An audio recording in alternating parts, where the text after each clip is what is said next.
Бүгінен бастап жаңа жұмыс орнында жақсы көріну керекпін. Шетелде оқамды ұмытып, кім не десе де, қандай адам болса да, маған жұмыс керек. Ассалаумағалейкум. Мен жаңадан келген қызметкерім. Есімім Ерік. Қош келдің, Ерік. Сені қандай қызметке қабылдады? Енді, білмеймін. Күзетшінің орын бос деп еді ғой, сол шығар? Мен енді шетелде оқығам, енді күзетші болып жұмыс жасамайтын шығармын. Алдындағы біздің күзетші. Шетелден Ташкентте оқып келген жоқ па, Қалжыңдап жатырмыз. Бөлім бастығы әлі келген жоқ. Кеп жатқан жағдайда сізге айтар. Негіз қай елде оқыдыңыз? Ұлыбританияда ана Оксфорд деген естіген жерім бар ма? Соны бітірген. Ерік, танысып қой. Біздің бөлім басшымыз Абзал Ардынұлы. Ерік, сол жаңа қызметкеріміз. Қош келдің, Ерік. Енді алдағы уақытта менің қол астымда жұмыс жасайтын боласың. Енді осы компаниядағы сенің әрбір минутың, секундың мәнді және сәнді болып өтуіне мен саған уәде беремін. Мыналардың оқырмандарың саны біздің ауылдың адамдарынан көп қой. Сонда тек вайн түсіру жұлдыз болып кеткен бе? Ербол, ал, сабақ қайда? Сабақ түстен кейін ата. Жақсы.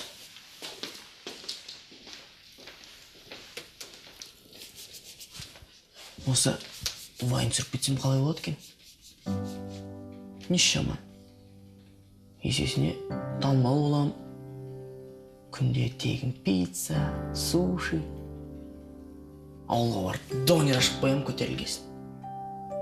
Бірақ ең бастысы мен вайн түсіріп маржан қанау керекпін. Болды. Бүгіннен бастап мен вайнермін. Апа, неге кигіңіз келмей тұр бұл көйлекті? Өткен тойда кидім ғой бұл көйлекті. Енді өткен тойдағы адамдар дәл бүгінгі тойда болмайтын шығар, кие берсеңізші. Неге сонша сәнденбессіңдер? Бүгін аудан әкімі тойға шақырып қойған жоқ па бізді? Ол кешкі емес пе? Неге ерте дайындалып жатсыңдар? Ол тойда танымалдықтар да болады екен. Сондықтан керемет болып киіп баруымыз керек. Жақсы жарасып тұрған сияқты, айтыңызшы. Айттым ғой, өткен тойда кидім деп. Не, бір киген көйлекпен екінші тойға кіргізбейтін бе не? Сендер осы көйлекті бір-ақ рет киетін етіп алғасыңдар ма? Сен де не киесің? Дайындасайшы. Так, мен не кисем екен, Киіп жүрген сол бір костюмыңды киесің. Мен оны өткен тойда кидім емес пе? Ой, кім айтады саған сол бір костюм шалбарыңды 2 рет киді деп. Ал саған кім айтады? Қара костюм шалбарды киіп жүргеніме қанша жыл болды? Ешкім айтқан жоқ маған. Тек қана шұлықты жаңадан ғана аламыз ба? Қалған симай қағанша киеміз. Қой, мен базарға барып өзіме көлік алып келейді. Әмина, маған нәски ала сал, қара. Так, вайнер болу үшін маған не керек? Не керек? Ұят керек. Жоқ. Ұяттан бұрын күшті ат керек маған. Қалай қойсам болады? Ербол Вайн. Ербол Вайн болмайды. Ерболятор. Ерболятор. Қате ғой. Ербол Офишал.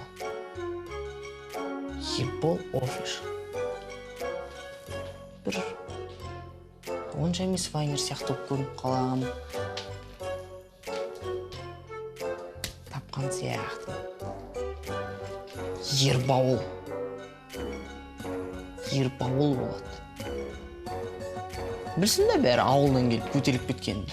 Ал Ерік, біздің ұжымға қош келдің.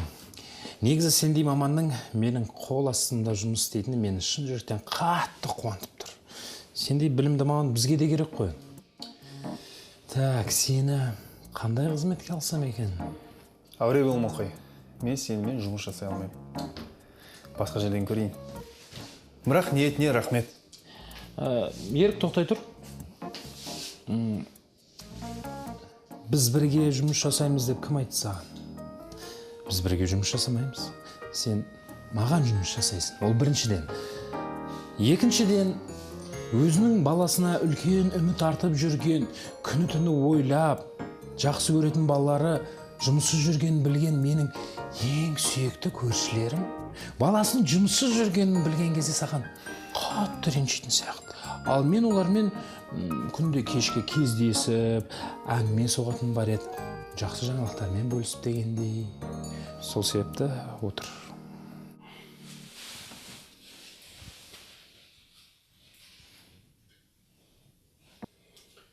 Мұны тағуға болмайды. Әкім тауып баруы мүмкін. Өйткені екеуміз бір жерден алдық.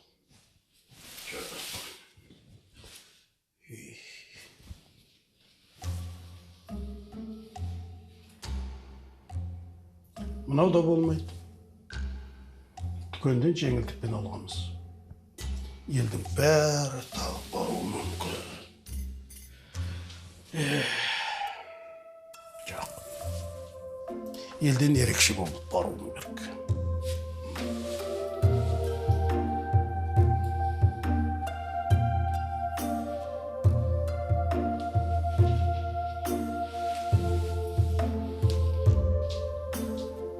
Мен сені шын сүйем.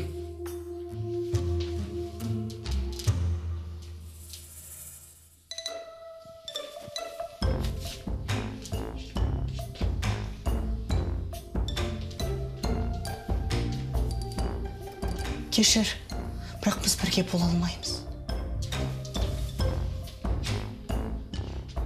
Неге? Неліктен? Қалай сонда?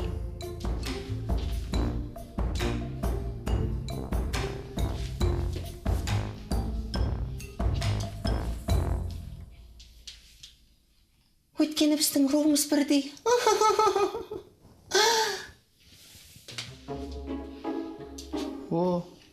Осы дұрыс шыққан сияқты. Ербол ауыл. Еркөш, анау астындағы ауыр кілемді сыртқа шығарып берші. Жақсы жеңше, бірақ сіз маған бірінші көмектесіңіз, сосын мен сізге көмектесемін. Не істеу керек? Мен вайнер боламын деп шештім. Сіз вайн түсіруге көмектесесіз ба? Вайн? Жо, рахмет. Өзім-ақ шығара салам, керек емес. Жарайды. Ертең көтеріліп кеткесін сізді бизнес серіктес қыламын деп ойлап едім ғой. Жақсы, өзіңіз біліңіз. Барып басқаларға ұсыныс тастап көрейін. Әмина! Әй, болсайшы, тойдан қалатын болдық қой. Жұмата, сізге ұсыныс бар еді. Қандай? Сіз танымал болғыңыз келе ме? Жоқ, Неге? Керемет емес пе? Оның үстіне қазір танымал жұлдыз болу деген оп-оңай. Әй, атан түйе ойнақтаса жұт болады деген. Қартайған шағымда жұлдыз болмай-ақ қойдым. Ой, ата, ол үшін ешқандай ойнақтаудың қажет жоқ. Біз бар болғаны уайым түсіреміз. Әй, онсыз да уайымым жетеді. Баршы, басты қатырма. Ой, ата, жарайды. Жақсы тойлап қайтыңыздар.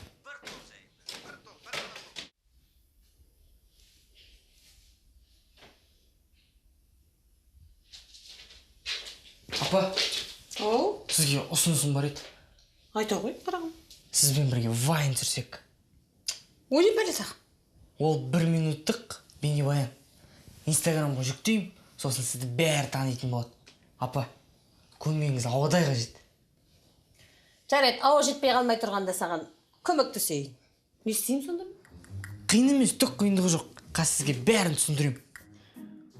Так, қыз көнді. Олай қалжыңдама менімен. Жарайды, ойнап айтамын. Не болды, дереу ашуланып кетесің? Сен негізі сондай нәрселерге үйрене бер. Өйткені мен қызметкерлермен сөйтіп қалжыңдасатыным бар.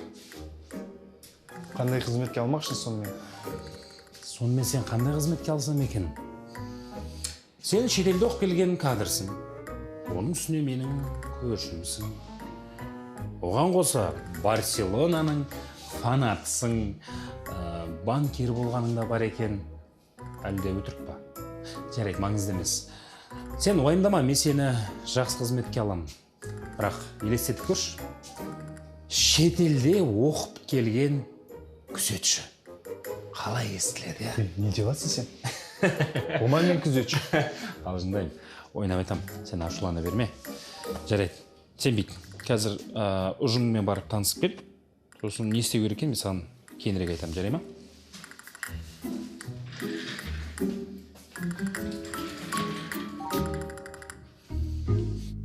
Апа, я сейчас занят, потом поговорим деген. Қазақша қалай болады? Мен қазір бос емеспін. Кейін сөйлесеміз. Жарайды онда, кейін сөйлесеміз. Орысша сөйлей алмайтын достарың белгіле. Пікір қалдыр. Мен осы қызық па саған? Әрине, апа, сіз вайнерлердің әлемін түсінбейсіз. Ертең бәрі астына коммент жазады. Сосын сіз көшеде жүргенде сізбен суретке түседі, тани бастайды. Мынадан кейін көшеде мені танып алып, тас атып жүрмейді ма? Жоқ. Қой, тез дайындалып шығайын. Жұман келсе, вайн емес, вайна болады. Рахмет, апа. Енді осы жылға біздің қойған басты мақсаттарымыздың бірі ол Қазақстанның шығысын және батыс аймақтарына өзіміздің жұмысымызды орнатып, сол жердің рыногын жаулап алу, бір сөзбен айтқанда. Енді ол үшін мінекей менің осындай әріптестерім, демеушілерім, бауырларым барына мен шын жүректен өте қуаныштымын. Жұмысымыз алға баса берсін. Әрине. Артқа барар жол жоқ. Енді бір сергі боламыз ау деймін кішкене, иә? Сергей, Кофе ішеміз ба? шик. Қандай кофе? Капучино болса? Капучино.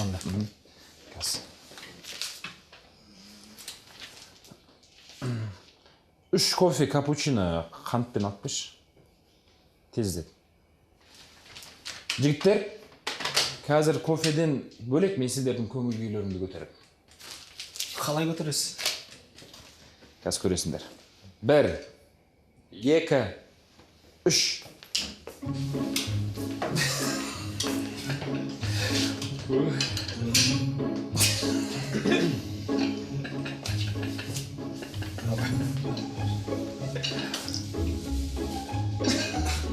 Мен өмірімде негізі бірінші ер секретаршаны көріп тұрмын да. Мен секретаршы емеспін. Секретармын. Жақсы. Секретар дейді. Ашулы ғой секретар. Бітті ау. 3 сағат болды, салған ма 4 сағат болды. Ал, пікір оқи қал.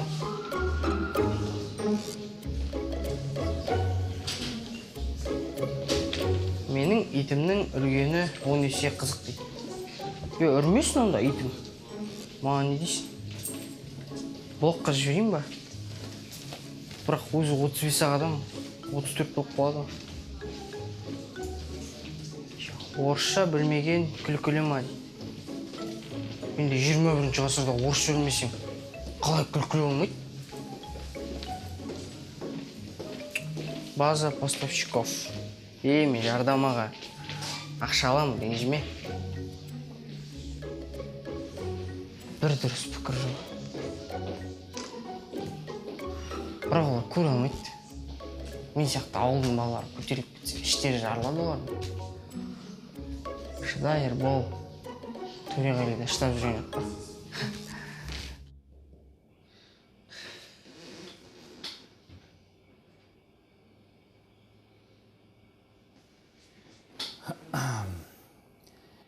Ерік, кабинетіне 1 минутқа келіп кетші.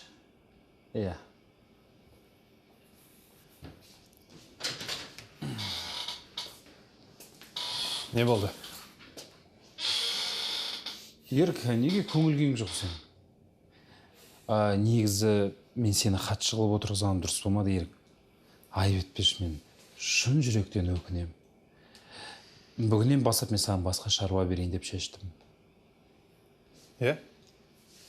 Рахмет. Біздің терезе жуатын Мариям апайымыз жұмысқа шықпай қалыпты бүгін. Соны сен терезелердің бәрін тазалап сүртіп берсең жақсы болар еді. Қарашы ма, келген қонақтардан ұят, бәрі кір-кір. Ерік, мен саған көрші ретінде болмаса бастық ретінде бұйырып тұрғаным жоқ. Мен жай ғана жоқ, мен саған бұйырып тұрмын. Қысылма, есесіне жұмысың бар. Есік жай жап. Айтпаса есік жөндеп шығып аламын жұмысқа.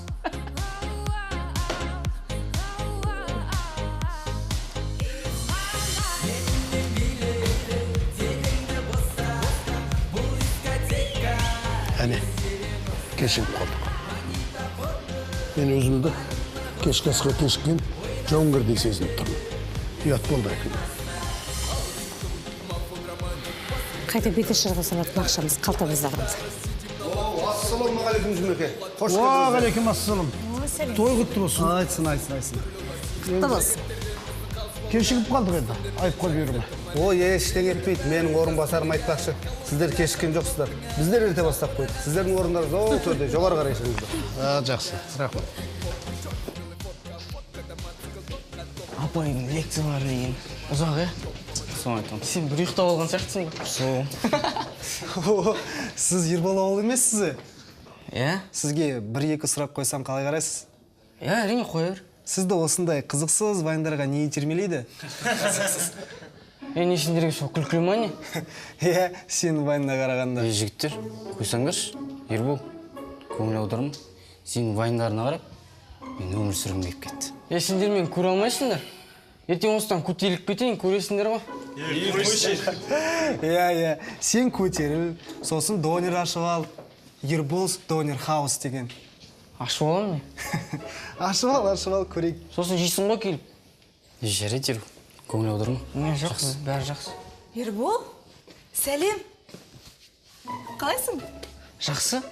Зәуре, сен не істеп жүрсің мұнда? Осында оқисың ба не? Жоға, құрбыма келгенбіз, келісеміз деп күтіп жүрміз ал. Уақыт бар ма? Бар. Кеттік асханаға. Кеттік.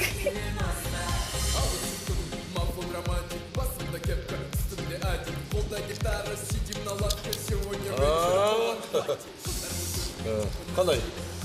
Автобусты күтіп қалдыңыздар ма? Тойдан кейін қалай қайтасыздар? Автобус тоқтап қалады. Мен отыр. Кеттіңіздер ма? Шамалы отырмадыңыздар ма? Бұл кісілер, автобустан қалып қаламыз деп уайымдап отыр. Иә. Сіздер уайымдамаңыздар. Біз сіздерді апарып тастаймыз. Әрине. Қанша дегенмен көрші деген атымыз бар ғой. Тойға қаншадан жинайтын болдық? Доллармен берсек, ауыстыруға қиындық тудырмай ма екен? Біз жастарға оңай болсын деп евроны ауыстырып әкеліп отырмыз. 5000 теңге бергенше 8 евро бере салмадыңыз ба? Ал біз 15000 теңге әкеліп отырмыз. Өткенде жиенім сабақтан 5 алып келгенде 15000 теңге берген. Не алды екен? 15000 теңге ақша болмай қалды ғой қазір. Ал сіздер қанша әкеліп отырсыздар? 15000 теңге. Иә, басымызға 15000 теңгеді. Әр семья мүшесінің атынан. Шындымысың? 15000 теңге ғана алып келдік қой. Мен қалған билеп табайын деп отырсың. Үндемей. Иә, басымызға 15000 теңге. 15000. Мәрт екенсіздер, иә. Ал біз тек отбасымыздың атынан 15000 әкелдік. Айттым ғой, үндемей отыра берген. Олар қайдан біледі? Конверттің ішінде қанша бар? Қараңыз. Қарап шықтыңыз ол басын? Иә, қарап шықтым. Қарашы, нағыз шетелдік кадр деген осы ғой. Нағыз керек кадр. Міне, мына шетелде оқығаны көрініп тұр да. Терезентте бір шетелше сүртеді ғой өзі. Өзге елде сұлтан болғанша, өз елінде ұлтан бол деген осы шығар, иә? Нағыз осы ерікке арналған мақал екен. Тура өзіне арналған ғой. Нағыз еңбек деген осы ғой, міне. Нағыз еңбек деген осы. Ал біздің істеп жүргеніміз не? Түк те емес біздің істеп жүргеніміз. Қойыншы. Ештеңе емес, көрінбейді, біздің істеген жұмысымыз көрінбейді. Ал міне еріктің істеп отқан еңбек нағыз еңбек көрінеді. Көзге оттай басылады ғой, қарашы. Терезелердің бәрі тап-таза. Не деген керемет еңбек. Бір жерін сүрте берме, тезіліп қалар тағы да терезе. Жан жағында сүртіп қойса, бүйтіп. Үйсіп, иә. Сосын не, шетелде сендерде гүл суару деген сабақ болды ма? Соны үйретті ма сендерге?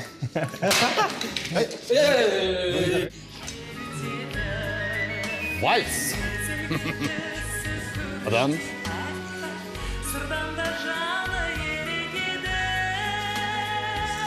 Жүр билу. Жүр билу. Жүр.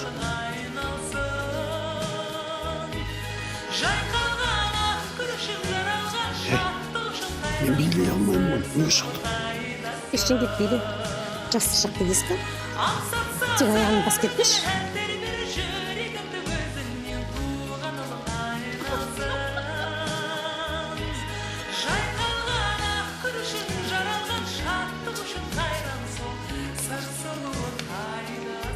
Жұп болсын ағайын, шаршамаймыз.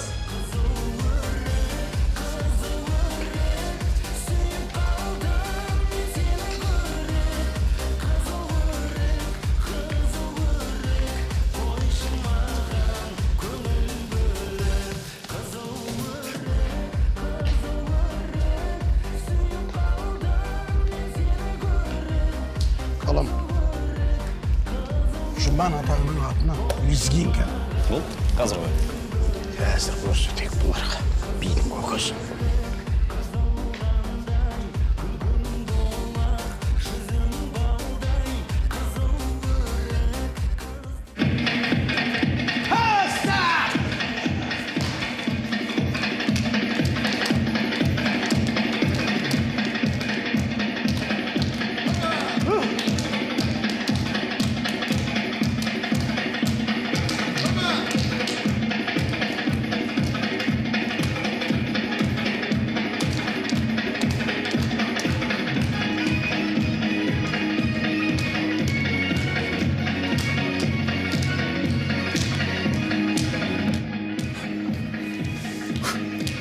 Tango var mı? Var ağa. Argına kanatından tango koy. Hop.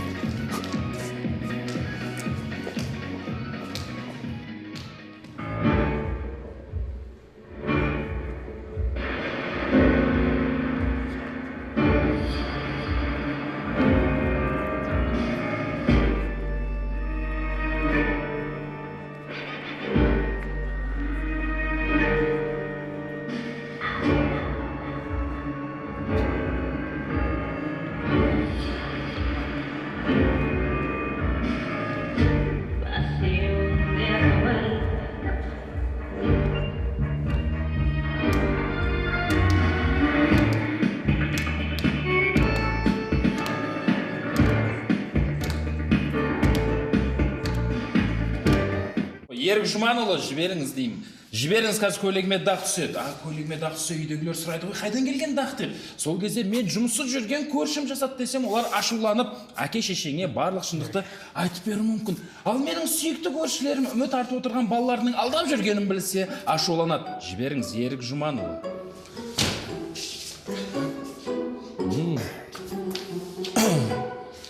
Ал енді жұмысыңа кірісе бер. Біреу қолын тегіссе қарап тұрмаса ең Басеке. Мирбол, группаластар неге кетті? Мен вайн түсіргенмін ғой. Соған мазақтап жүр күні бойы мен. Вайн дейсің бе? Иә. Ой, Ербол.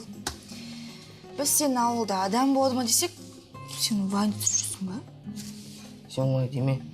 Сен білесің ма, вайнерлер қазір сұранысқа ие. Олар бәрі бір кәсіптің иесі. Сен бірінші мен вайндарымды көр, сосын мен туралы ойың, пікірің өзгереді.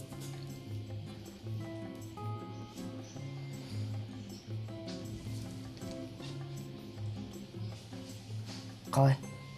Болды ма? Иә. Пікір өзгерген жоқ. Қалай болып жатыр? Екіншісін көресің ба? Жоқ, рахмет, Ербол. Тәбетіңді бұзбай ақ қойшы.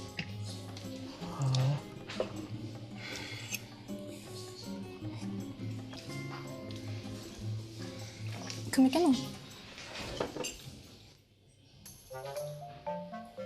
Қош болды. Адам құсап тамақ жейік та, артынан қалмай күні бойы. Шындысың ба? Шай ішейік та адам құсап. Қуасың. Қуасың мен жап аузың. Жап өзің аузыңды. Сәлем, Аржан. Ана қыз ғой. Қызықтан атқаннан бастап артынан қалмай. Ербол, қуасың ба? Жанына қоя қойш. Ауылда жүргенде қарайтын қыз. Қалаға келіп вайнер болып кетпедің, бәрің жауысып қалдыңдар ғой маған. Жүрші Маржан, тұрғын келіп тұрған жоқ мына жерде. Ерік, сен не, кетіп бара жатсың ба не? Болды ма? Біттің ба? Иә, жұмыс уақыты бітті емес пе? Әлде Мариям апай түнге дейін қалатын ба?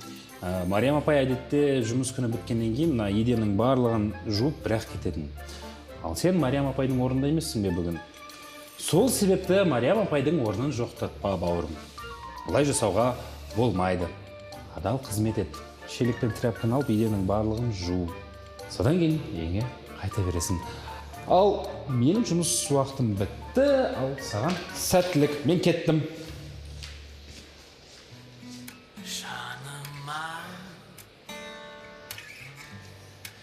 Сөндірші ананы, күлкілі емес. Жарайды. Шыда, Ерік. Шыда және тағы да шыда. Шаршадым. Айтпақшы, сен еден жоғанда қолғап кесің бе? Кейде. Неге сұрадың? Жай. Вайнер жігіт келе жатыр. Қалың қалай шай ішесің ба? Жақсы, ішем. Сен не, вайнер болып кеткенсің бе? Иә? Сіз не Ербол ауыл деген вайнерді естіген жоқсыз ба? Алдындағы сен айтқан емшіге апару керек. Айттым ғой мен саған. Сіз көре алмайсыздар. Ертең көтеріп кетейін осыдан. Келе жатыр. Әмина, шай ішейікші. Шай ішейік. Шаршадым. Той қалай өтті той? Жақсы. Сонша қатты билеймін деп, аяғым ісіп кетті. Неге сонша қатты биледің? Енді ана арғын биледі. Мен де биледім. Немене? Арғын ортада тайраңдап жүргенде мен қарап отыруым керек пе? Арғын биыл қыс әйеліне шуба берсе екен.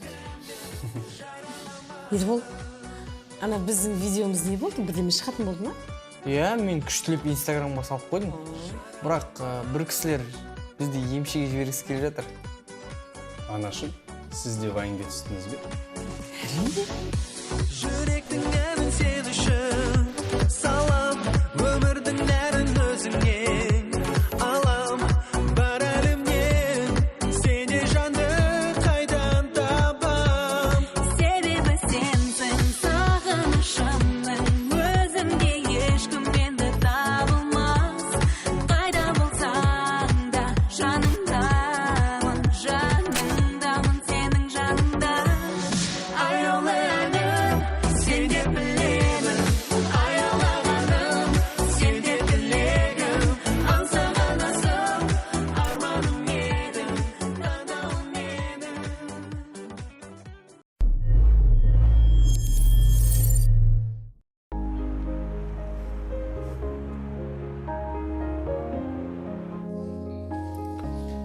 Осы таңғасқа кеше кетті жеуге болмайды дегенді кім шығарды екен? Шетелдік профессор ғалымдардың дәлденген нәрсесі. Таңертең ауыр, майлы ас асқазанға зиян деп. Оттаған сөз. Ата-бабаларымыз тек ет жеген. Қабанбай, Бөгенбай, Райымбектер жауға аттанғанда не? Таңғасқа ботқа жетті дейсің бе? Ол ана көрші арғын сияқты алжыған бір профессордың шығарғанында. Сен тамағыңды іше бер. Мен Ерболды оятып келейін. Таңғы шайын ішіп алсын. Ояндың ба?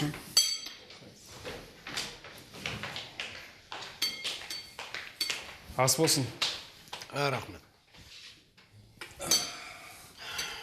Әке, осы неге таң атпай ұйқыдан тұрып аласыздар? Сіз жұмыс істемейсіз ғой. Сіздің орында мен болғанда асықпай ұйқымды қандырып бірақ тұратын едім. Ұйқы дұшпан деген. Мен анау әскер кезінен ерте тұрам. Негізі жауынгерге 4 сағат ұйқының өзі молынан жетеді. Ерболдың ұйқысы тұп тура мына Жұманның ұйқысы сияқты. Таңертең Жұманды әзер оятып едім тамаққа. Ерболды тіпті оята алмадым.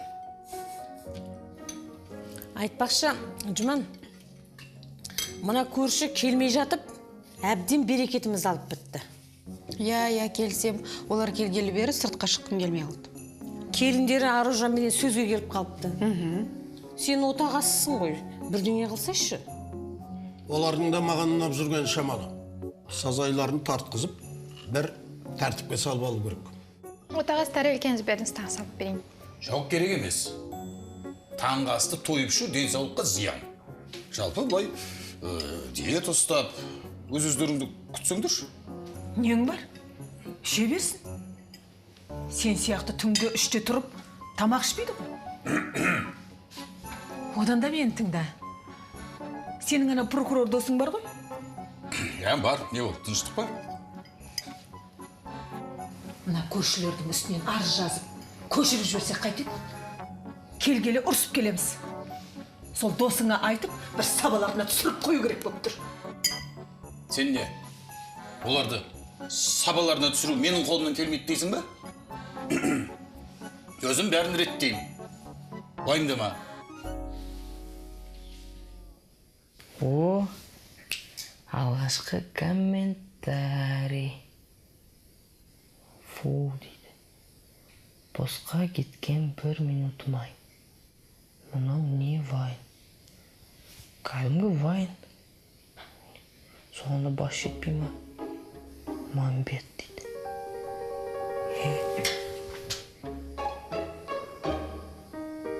Менің вайнымның астындағы комментарийді өшір. Не дейтін? Өз туындымның астына жаман пікір жазып қойған болмас. Ерікжан, кіре ғой. Сіз мені шұғыл шаруамен шақырып жатыр деді. Обед ішіп жатқан жермен жүгіріп келдім. Не болып қалды? Не үшін шақырдың сен? Не. Кондиционердің пультін әпер жүрш. Сөйтіп, тамағын іше бер ары қарай.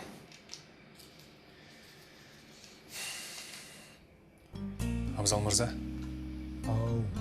бүгін мені жұмыстан ерте жібере аласыз ба? Жақын досым туған күні еді, түсінесіз ғой енді өзіңіз. Түсінем ғой. Достар, туған күн деген жақсы ғой, бірақ мыналардың бәрін бітір да, сосын бара бер.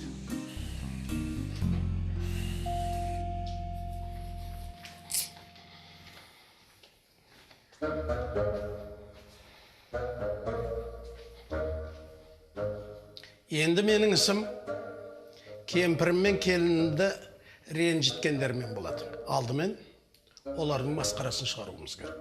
Қатардағы жауынгер Аружан. Мен? Саған тапсырма. Ауладағы қоқыстардың бәрін жинап, көршінің ауласını білдіртпей шашып таста. Телефоныңдағы камерамен түсіріп, әлгі немен еді? Свитер ма, жемпір ма, немен еді? Твиттер ме? Соған салып, астына мекен жайын жазып, қаламыздың табиғатын ластап жүрген адамдар деп салып жер.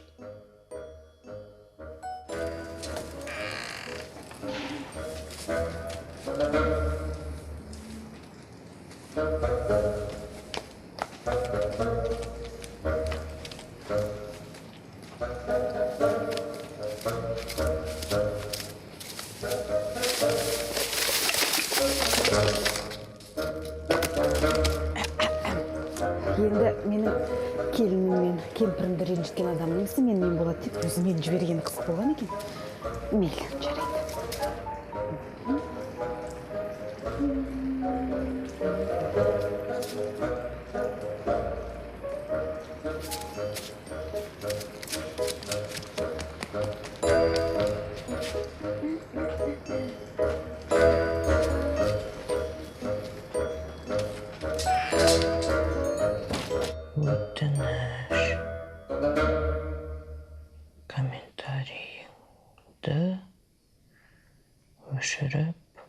тастайсың ба?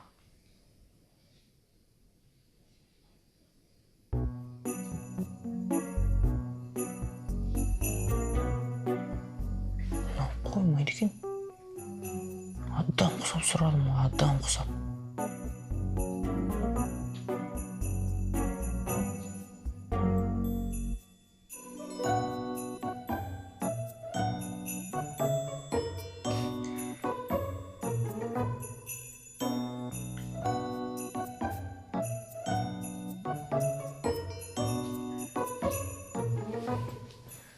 Жазып ал. Кешке жылайтын боласың әлі. Әке, өзіңіз айтқандай, мен видеоны жүктеп қойдым. Және оның астында комментарийлер пайда болды. Қане, не деп жазыпты? Оқып жүрші. Міне, ужас дейді, қай жеріне күлеміз, нашар, осында вайн дейді ме? Ой, кешіріңіздер, бұл кеше Ерболдың вайнын салғам ғой, соның астындағы комментарийлер екен. Міне, мұнда бір комментарий жазылыпты. Ужас, қоршаған ортаны осындайлар ластайды, ұяттары қайда екен деп жазыпты. Бұл видеоны 700 адам қараған. Жарайсың, өздеріне де сол керек. Есеп 1-0. Іс мұнымен біткен жоқ. Әмина, енді кезек сенікі. Мұқият тыңда. Арғын. Мынаны қара. Біздің үйдің ауласын видеоға түсіріп, ғаламторға салып жіберіпті. Демек, біздің үйдің ауласының дизайны ұнаған болар. Иә, ұнаған. Мына қара.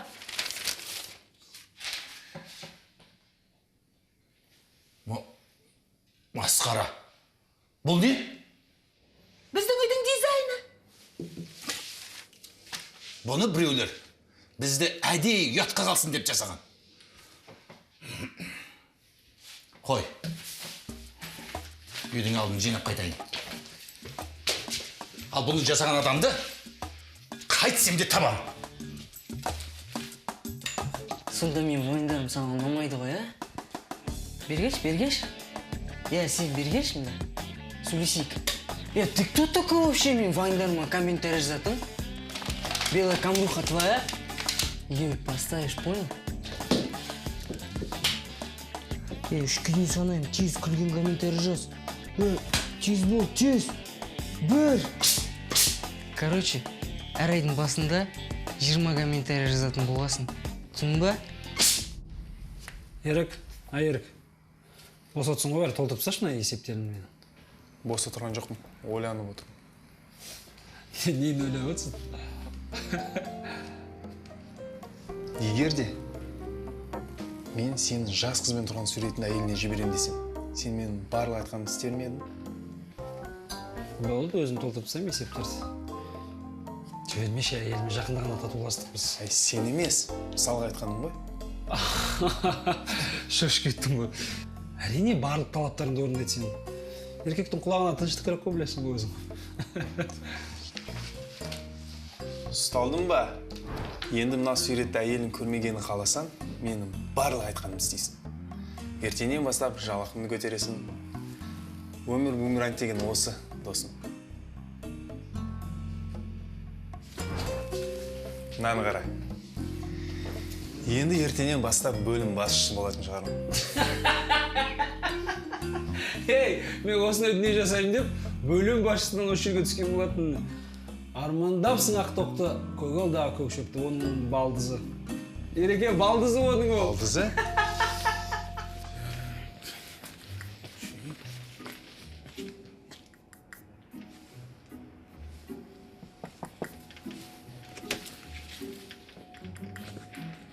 Ассалаумағалейкум. Уағалейкум. Қалайсыздар? Ләйла деген сіз ба? Я, мен не болды? Міне тапсырыс берген пиццаларыңыз сіздерден 13.800 теңге. Міне чегіңіз.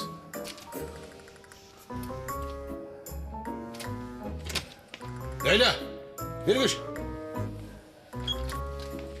Не болды? Сен пиццаға тапсырыс бердің бе? Жоқ, бергем жоқ. Қалай?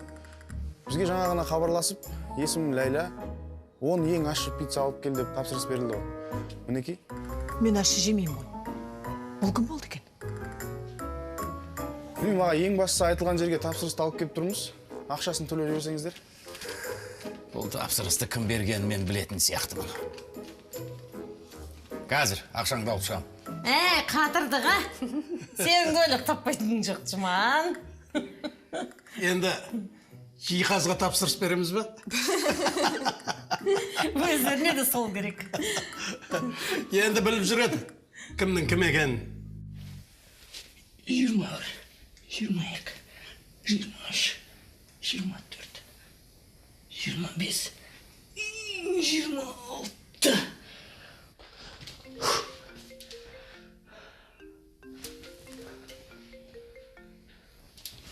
Алло, Ербол, қалайсың? Не істеп жатсың? Жақсы, үйде.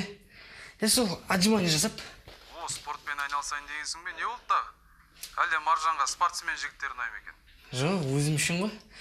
Досым, кешке көмегің керек болады. Сен не ғаламтордан жұмыс қарап отырсың ба? Иә. Екі жұмыс қатар жасау қиын. Әлде әйелің күндіз шықсырап жатыр ма? Алдына қарап жұмысын істеші. Ерік, не болған саған? Жаңа ғана көңіл күйің жап-жақсы еді. Осы адамның алдынан қара мысық өтсе, жолын болмайды деуші еді. Бүгінгі күніме қарасам, алдынан 100 мысық өткен сияқты. Не болып сонда? Мүлдем жолым болмады бүгін. Бүгінгі күнім жұмыстағы соңғы күнім шығар.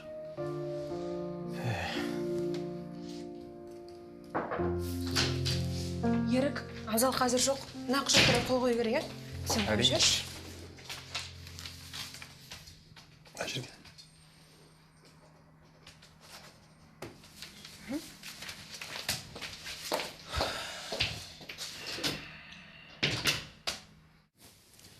Әмина! Ау! Есік аш, біреу келіп тұр. Балам, қайдасың? Қашан келесің?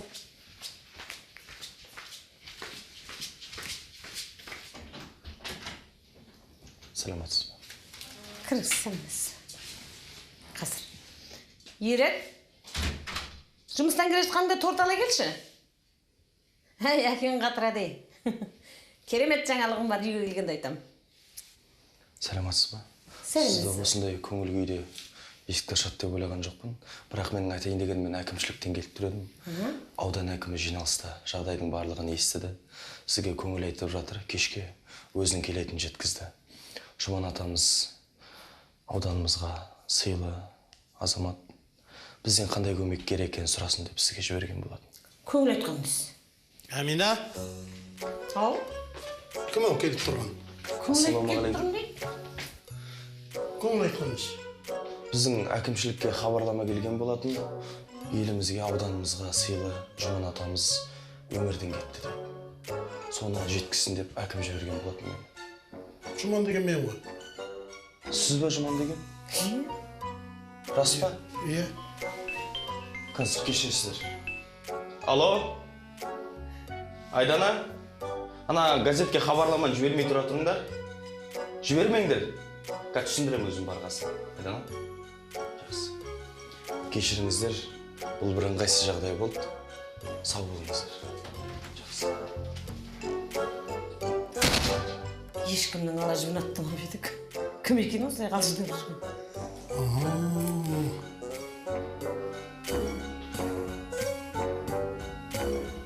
Әппәлем, көрсетемін саған.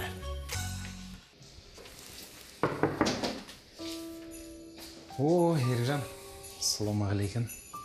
Қалайсың, көңілге қалай? Кел, төрлет нешесін, шай, кофе? Жоқ, ештеңе керек емес. Тапсырыс берейін ба бұл нәрсе? Керек емес. Ержан, бүгін менің саған деген жақсы жаңалығым бар. Бүгіннен бастап сен бір бөлімшенің бастығы боласың. Оның үстіне сенің жалақыңды да көтереміз. Сосын ерік бір өтінішім бар еді саған. Ана суретті Индираға жібермей қойшы. Өтініш. Абзал, доғар енді. Хатшы сенің балдызын екенін білемін.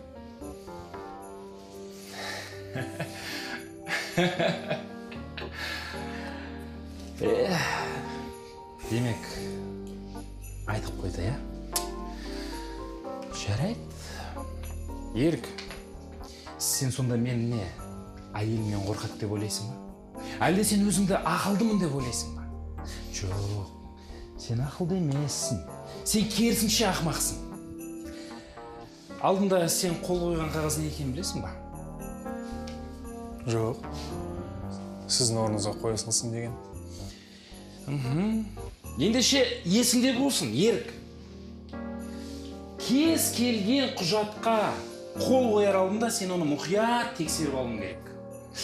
Айтпақшы, алғашқы тендерің құтты болсын. Қандай тендер? Қандай. Есіңде ма біздің компаниямыз 200 мың теңгеге тапсырыс алып, соны үлгермей жатқанын? Иә.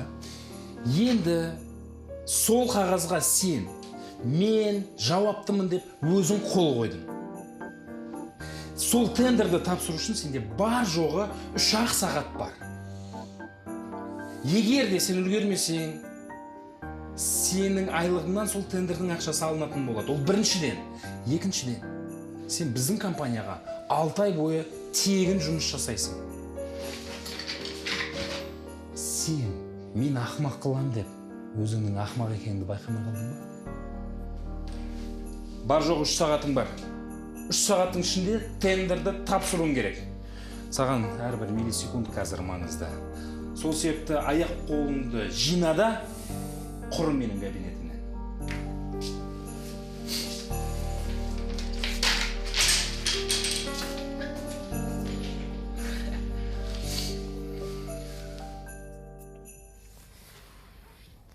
Сағат 4-те деп келіскесін, адам сағат 4-те кешікпей келу керек қой.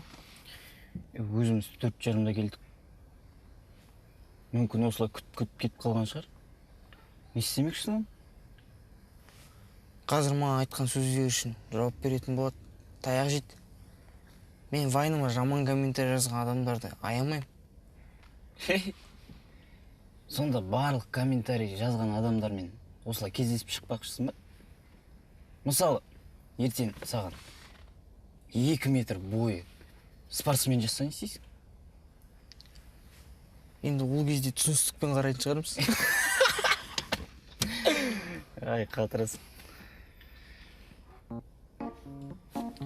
Әлі көп күтеміз ба? Кім еді өзі? Жаңағы баланың суреті бар ма? Көрмедік па? Мен суретін қарамаппын. Көрейік та. Кән, деш?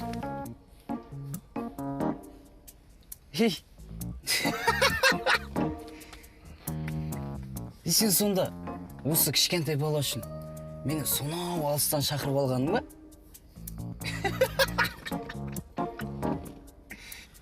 Дым күлкілі емес, мен жылдам жүріп фотосына қарағанда жоқпын. Енді қарап жүрсеш, әйтпесе келесіде балабақшаға стрелка баратын сияқтымыз ғой. Ай, қатырасың досым. Қайтесің бұның бәрін? Өмірде қанша адам бар, сонша пікірде бар. Кезінде Қайрат Нұртаста бірден жұлдыз болып кеткен жоқ қой. Жаймен болады. Ең бастысы мақсатын айқын болсын. Кеттік, жарайды. Істеп отырғандарын қараш, ұятсыздардың. Жа, сабыр ет. Ол профессор ғой, әр нәрсені ойлай миы ашып кеткен. Дәріңді ішме, өтті, кетті, болды. Ең бастысы аман саумыз. Сабыр ет.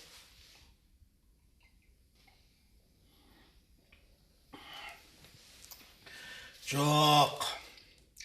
Жұман бұған беріле қоймайды. Соғысты мен бастадым, мен аяқтаймын. Көрсетемін мен оларға. Телефонын берші. Иә, жағдай қиын. Сенде тек бір амал бар. Иә, Аружанға қиын болады. Оны жалғыз қалдыра алмаймын. Оның үстіне мен жаспын ғой. Сен нені айтып тұрсың? Ал сен нені айтып тұрсың? Мен тапсыр беруші мекемеге хабарласып үлгіре алмай жатқанында уақытты ұзарту сұрауды айтамын. Мен де соны айтып жатырмын. Негізі сенікі дұрыс. Енді түсінетін шығар, хабарласып көрейін. Түсінетін шығар.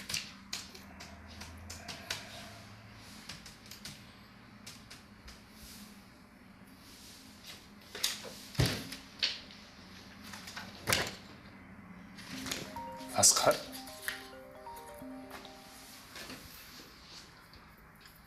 Қалайсың, бауырым? Мен сені Америкаға кетіп қалды десем? Компания ашқансың ба? Жарайсың. Иә, мен де сол. Жұмыс, тендер. Досым, саған бір өтінішім бар еді. Әмина? Ау. Қара. Адамның мазасын алғанды мен оларға көрсетейін қазір. Алло? Өрт сөндіру қызметі ма? Тыңдап тұрмын. Тезірек келмейсіңдер ме? Мына жақта үй өртеніп жатыр. Алтынсарин көшесі 23-ші үйде. Яға жаңа ғана көлік кетті. Алтынсарин 22-ші үйге. Сіздің алдыңызда ғана қоңырау шалды. 22-сі несі? 23-ші үй. Не, құлақтарың естімей ма? 23. Жұман, қатты кетіп қалған жоқсың ба? Жоқ. Келесі жолы оларға сабақ болады. Қазір қара, қанша секундта шығады екен.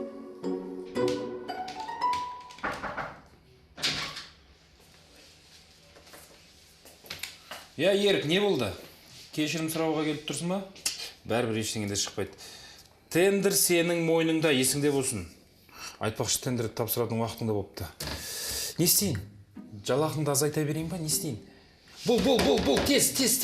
Бұл, ана бастық келе жатыр, сен қазір кешірім сұрап, жылап тұратын жағдайыңды көретін уақыт жоқ. Давай. Жоқ, уайымдама, көрмейсің. Құттықтап қойсам болады. Тендерді уақытында бітірдім. Тапсырыс берушілер де риза. Мінекей. Браво! Ерік, сен мен тағы да алдайын деп тұрсың ба?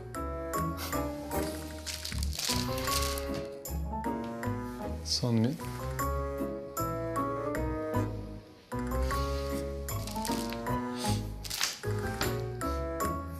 Жарайсың. Еркек, енді маған шыныңды айт. Мынаның бәрін қалай істедің? Есінде болсын, Абзал. Егер де бір нәрсені істеймін деп мақсат қойсаң, кез келген нәрсеге үлгеруге болады. Сен ғой бірінші бастаған. Қалай мен бастаған? Сен ғой бастаған. Сен бірінші бастаған. Сен бірінші бастаған. Сен бастадың. Сен бастадың. Бастаған сен бірінші. Мен саған айттым, сен бірінші бар. Ағалар, ауданымыздың білдей беткөз тұр азаматсыздар. Не ол сіздерге жас бала ұқсап? Ұят емес пе? Өзі ғой бірінші бастаған. Өзі ғой бірінші бастаған. Өтірік айтады. Өзі бірінші бастаған. Сіздерге қарап, кішкентайларымыз бой түзеп жүр. Ал сіздердің істеп жүргендеріңіз мынау. Біле білсеңіздер, екеулеріңізге де бұл қылмыс. Өзі бірінші бастаған. Мен қарадан қарап бастағым жоқ, сен бастаған. Сен бастадың. Болды. Мен екеулеріңізге де айыппұл жазып берем. Өзара шешіп аласыздар. Бұдан кейін бір-бірлеріңізбен арыздасуды қойыңыздар. Содан кейін полиция мен өрт сөндірушілерді араластырушы болыңыздар. Маған да ма? Сізге. Маған емес, мынаған салу керек еді. Неменеге? Сау болыңыздар. Бастап алып, енді бастаған сен. Ал Ереке, алғашқы ұтқан тендеріңіз құтты болсын. Еңбегіңіздің жемісін жей беріңіз. Тендерден тендерге аман есен жете берейік. Құтты болсын. Құтты болсын. О, Абзал, кел, пиццадан ауыз тиіп. Сен арқанда тойлап жатырмын, саған көп-көп рахмет. Осылай сеніп тапсырғанына. Төрлетіңіз. Келіңіз. Жоқ, рахмет, тәбетім жоқ. Жей беріңіздер. Көңіл күйлеріңіз жоқ қой. Бір көтеріп қояйын. Мен бүгін тендерді уақытылы тапсырып, сия қалдым. Ой, бар екен. Тіпті ең үлкен бастық мақтады мен. Жақсы екен. Біреу әкеледі. Ақшаны біреу шашады. Жарайсың балам. Әкеңе бер ақшаңды. Айыппұлын төлесін. Қайдағы айыппұл, әке? Ештеңке емес. Саған біліп қажет жоқ. Шана тамам. Жанарларың шуағын шашқаннан бір тылсым бар жүрегімді басқарған сәулесіне қайта мас болған жұлдызымсың күлімдеген көк аспаннан махаббатсыз болмайды онсыз көңіл толмайды бұл өмір мән үшін сүйу ғашық болу шын жүрекпенен ғашық болу ғашық болу.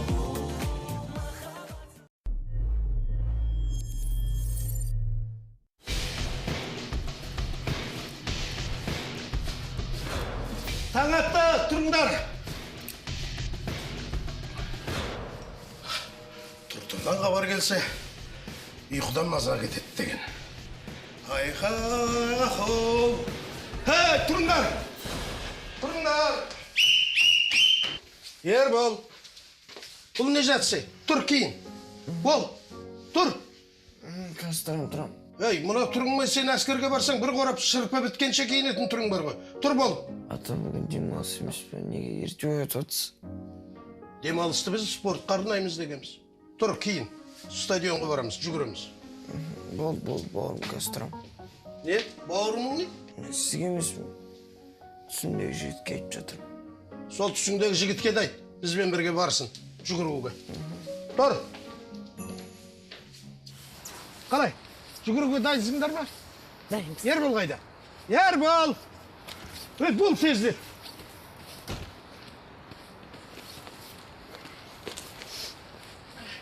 Ербол, сен мейрамханаға емес жүгіруге шықтың ғой, не киіп алғансың? Шалбар? Трикоң қайда? Трико ма? Міне. Қатырасың сен. Неге олай киіп алғансың? Ауылды сағынып кеттім. Мектепте бірінші сабақ математика, екінші сабақ дыши болатын кезде осылай киініп алатын едім. Сөмкемді қалай іліп алғансың? Ішінде не бар? Ішінде ма?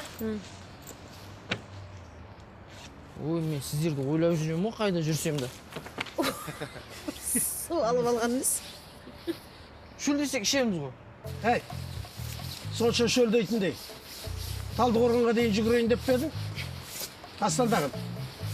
Керек жоқ. Жарайды. Өзі бар жоғы 2-3 айналым жүгіретініміз. Жақсы. Соған бала су алып. Таста.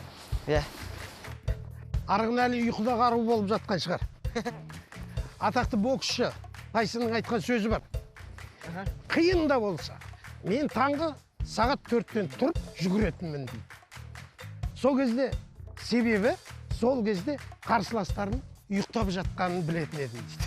Ой, ата, олар деген демалыс болады, ұйықтап жатқан тек. Демалыс деген ұйықтау емес. Демалыс деген ол спортпен айналысып жүгіру. О, міне, нағыз демалыс осы. Полковник деген өзіңді, өзгені тәртіпке бағындыра алады. 3, 4, 1... Сендер әлі ұйықтамағасыңдар ма? Жоқ. Атақты Тайсонның мынандай бір сөзі бар. Тайсонның бір сөз емес, керемет көп сөздері бар. Жалпы сен білесің бе неге? Сөз дегенде сендер, ал іс дегенде біздер келеміз. Себебі ең мықтылар сөзбен емес, іспен дәлелдейді. Сендер не, өздеріңді мықтымын деп тұрсыңдар ма? Онда алаңда кездесейік. Түсінбедім. Екі отбасы бірігіп футбол ұйымдастырайық. Сонда көреміз кімнің кім екенін.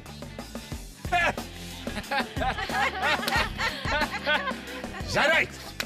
Онда алаңда футболда кездескенше. Бар, ек. Ал, бұл біз үшін үлкен мүмкіндік. Ертең ұтылып қалып масқара болып жүрмейік. Онда мен ағалардың бәрін шақырайын. Дұрыс айтасың.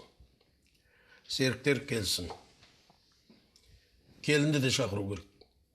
Қақпаға тұрса да бір пайдасы тиер.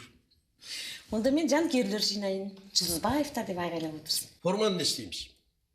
Бәріміз бірдей ақ майкамен шығамыз ба? Мен онда базарға барып, бізге бірдей әдемі футболкаларды алып келейін, Мен олар көрсейін Мессиның қалай ойнайтынын. Жақсы. Ертең футбол. Бүгінгі күнді дайындық қарнаймыз. Түсте жиналыс. Сен серіктер шақыр.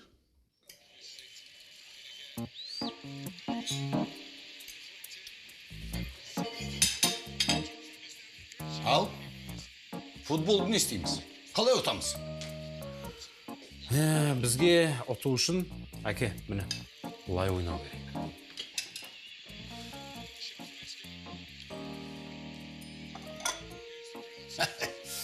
Бұлай ойнайтын болсақ, біз Реал Мадридке кіріп кетпейміз ба?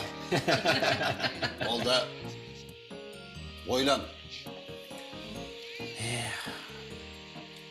Бізге негізі бір мықты құрама керек қой. Таптым. Біз әпкемізбен кездеміз шақырайық. Өте дұрыс. Ол да бәрін шақыр. Ассалаумағалейкум. Алейкум ассалам. Амансыз ба? Әке, ассалаумағалейкум. Ой, балаларың келіп қалыпты ғой. Келіңдер. Ербол. Тамаққа келіңдер, дастарханға жайғасыңдар. Отырыңдар. Дәл уақытында келдің бе? Енді әскери адам баласы болғаннан кейін, әкесі де қатырыз. Бүйтіп футболға бола соншама неге асықтырдыңыздар? Бұл жай ғана футбол емес балам. Көршілермен ойнайтын футбол. Осы көшенің Эль Классикосы, қысқасын айтқанда. Әке, ертеңгі футболға менің күйеу балам Вованы неге шақырып алмаймыз? Жоқ жеңге, легионерлерге ойнауға болмайды. Сәлематсыздар ма? Аға жеңге қош келдіңіздер. Аружан, қайдан келдің? Мен ертеңгі футболға бірдей форма алдым. Мүмкін киіп көрерміз бірге? Жүріңіздер.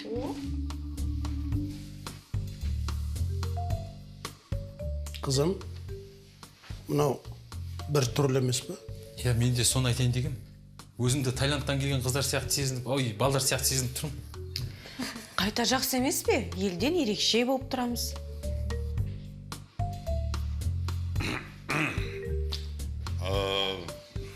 Келін, Ал әке, мынау бір түрлі емес па? есесіне ерекше. Бұндай форма ешкімде болмайды әке. Сосын бізді тапқыр екен деп ойлайды. Менің сүйікті түсім. Бұл не? Бұл Абзалдікі. Ертең ойында айтпақшы, Ерлан шабуылшы болады. Әке, ол қорғаушы. Мен жұмысқа кеткен кезде үйді керемет қорғайды. Ал, балапандарым, мынау ертеңгі футбол ойынымыздың жоспары. Мен қақпашының киімін де тауып қойдым. Апа, бірақ бұл хоккейдің формасы ғой? Маған бәрі бір ғой. Құлағанда еш жерім болмаса болды. Сен анау матрасыңды да қос ала келмедің бе? Жығылғанда жұмсақ болады. Жарайды, әміне. Сен одан да жан күйерлерді ұйымдастыр. Жарай ма? Ал. Жарайды. Ерік. Мынау сен. Мынау Абзалды жабасың. Жақсы. Ал енді мен профессорды жабам міне.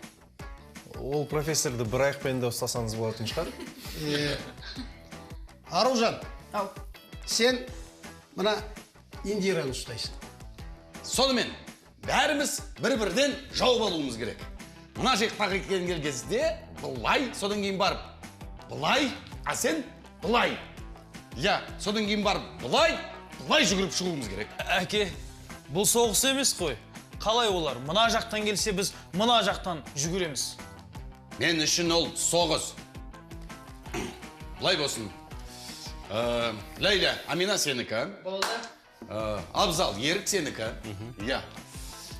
Кеу бала, Аружан сенікі. Жоқ, Аружан менікі. Үлкен баласы сенікі. Әке, қорықпаңыз. Ерікке қалай футбол ойнау керек екенін өзім көрсетемін. Ал енді Айсұлу, сен ана үлкен қызын жабасың. Ал Ербол, сен мына Маржанды жауып тұрасың. Жаппай-ақ ұстай берсем бола ма? Болмайды.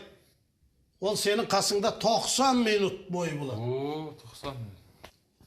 Бірақ өмір бақи болса екен. Маржанды өзім ұстаймын, уайымдамаңыз. Алло? Иә, не болды? Қас келем. Ей, мынау қайда кетті? Мен түсіндіріп жатсам. Иә, не болды? Не керек? Маған ештеңе керек емес. Мен сенімен ертеңгі футбол жайлы сөйлесуге келдім. Аяқ киім берейін ба? Жиде берейін ба? Сендер ертең барлықтарың бірдей ақ майкамен шығасыңдар, е? Майка берейін ба? Ерік, бұл киімдерің өзіңе қажет болады. Өйткені сенде одан басқа киім жоқ қой. Қысқасы, Ерік, ертең сен футболды ұтылу үшін ойнайсың. Әйтпесе, мен сенің ата-аналарыңа, сенің жұмыстан шығып кеткенің жайлы айтып беремін. Сол үшін ертеңге дайын бол. Ал мен кеттім.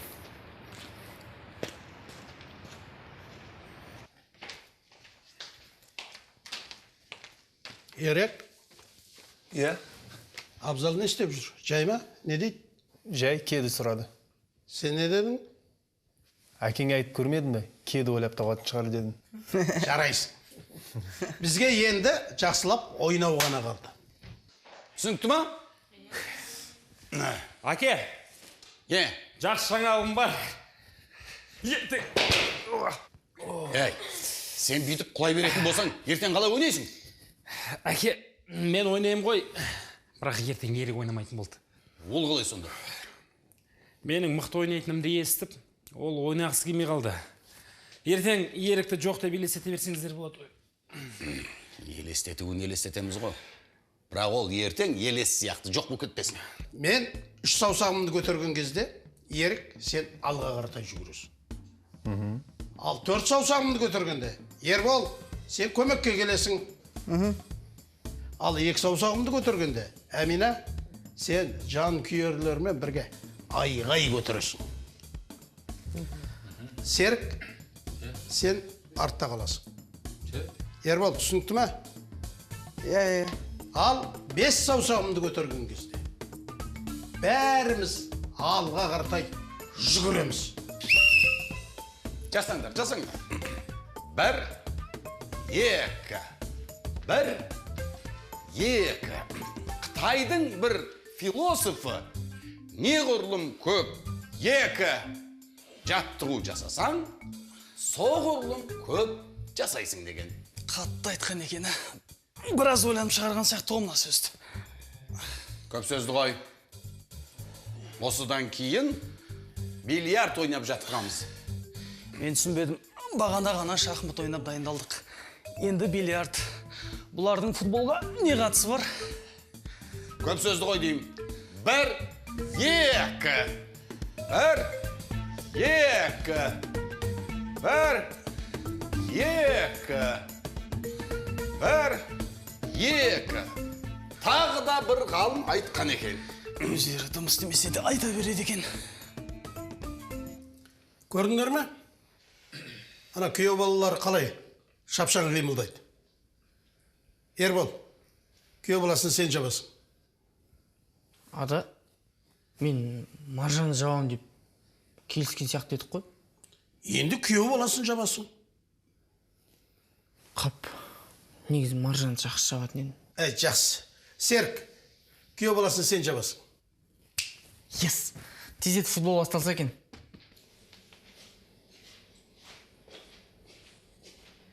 Тамаққа келіңіздер, отырыңыздар. Былай болсын. 15 минут тамақ ішеміз, содан кейін жатамыз. Ертең үлкен ойын күтіп тұр. Жүріңдер. Ал мен нағыз футболшылар жедім, өте дәмді ас пісірдім.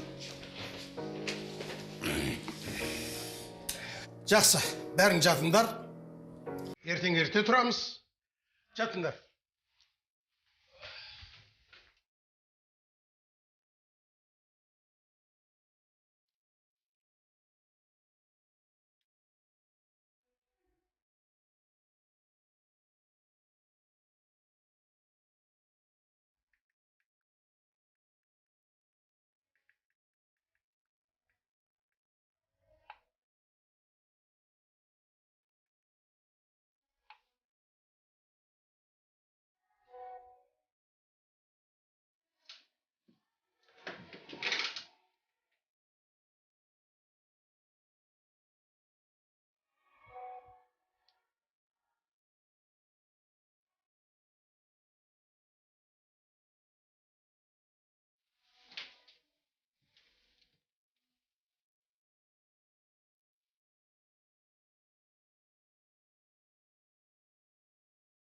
Қош бол, Месси Жұлдызбаев.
Ал, Жұлдызбаевтар, қырандарын.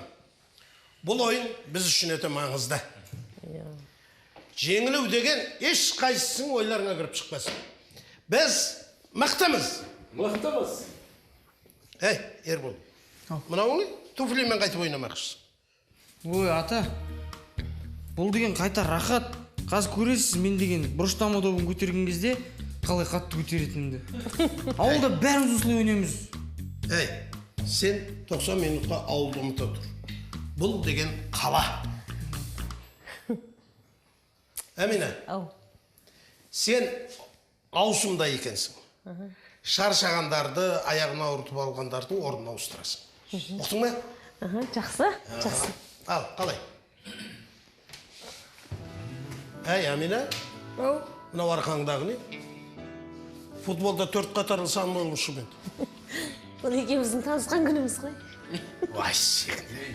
Футболда соны еске салмай-ақ қоюға да болатын еді ғой. Салмен!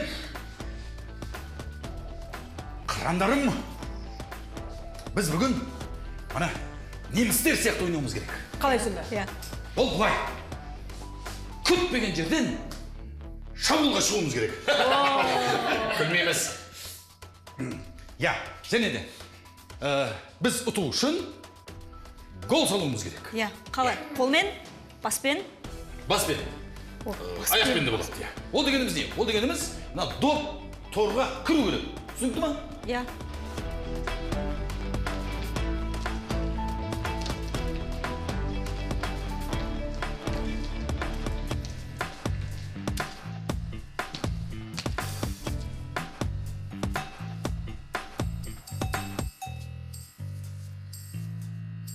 Ерекше боламыз дегені қайда?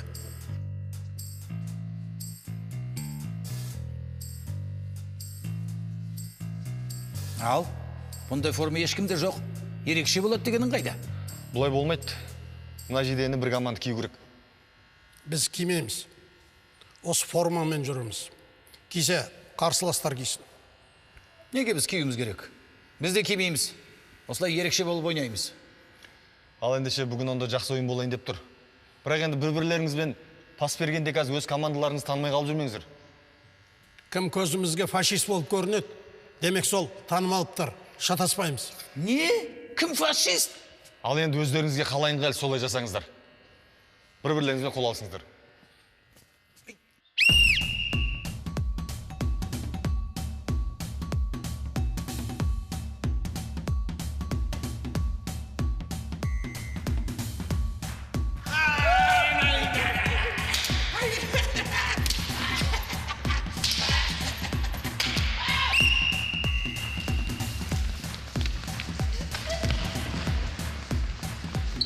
Үй, мынау неге береді допты, а? Жұмысыма несі басын, қайт. Әй, ойнаңдар жөнді.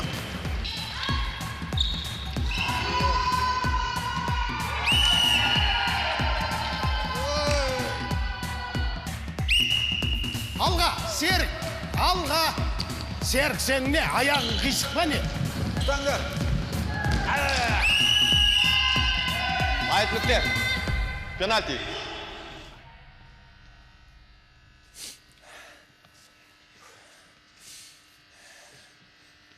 Әкең жұмыссыз жүргеніңді білмесін десең, жайлап ойнатылма.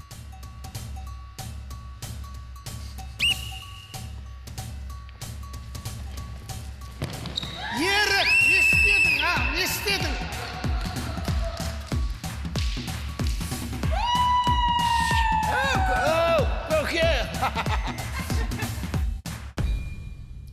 Бұл не масқара?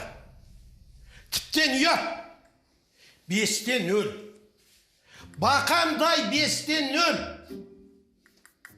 Ұяттан жерге кіріп кете жаздадым. Ербол, сен не?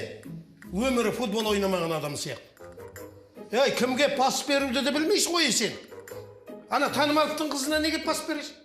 Тактика қайда? Тактика қайда, тактика. Әсіресе сен соққан гол керемет болды. Сен де кереметсің я. Сен де. Жалпы біз бүгін оларға футболды қалай ойнау керек екенін үйреттік. Қырандарым, мен сендермен мақтанамын. Әке, мен олардың солай ойнайтын білген кезде сіздер шақырмай өзім ақ тас алған жағдайдан баспен. Қатты ашуланбашы, қан қысымың көтеріліп кетеді. Қалай ашуланбайсың, әмин? Еріктің тұран ау. Жүгіреді алмайды, салбырап. Құрсын сөз.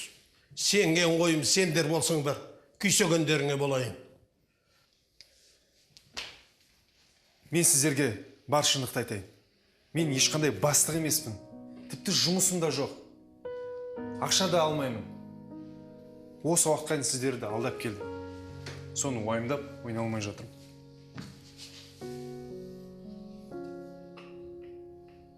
Балам, оны неге жасырдың?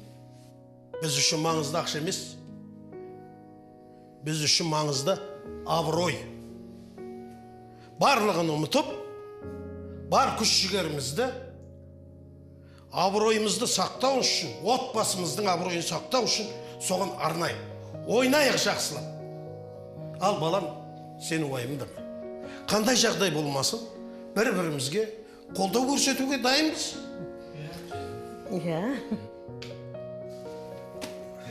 Мен оларға Мессидің қалай ойнайтынын көрсетейін. Кеттік. Алға! Көрсетейік оларға. Көрсетейік.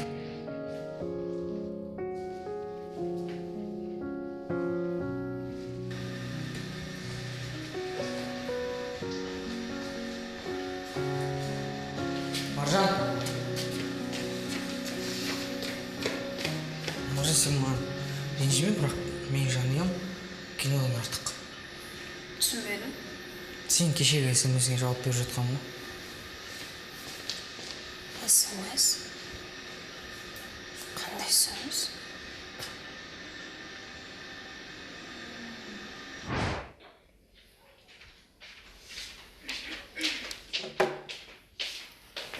Жеңеше, не істеп тұрсың?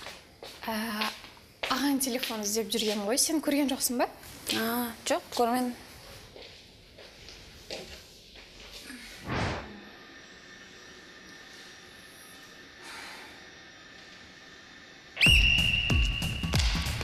Ерік, Ербол, ерке бер, ерке.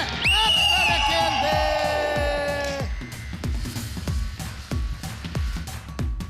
Апар. Алда. Серік, алға шық.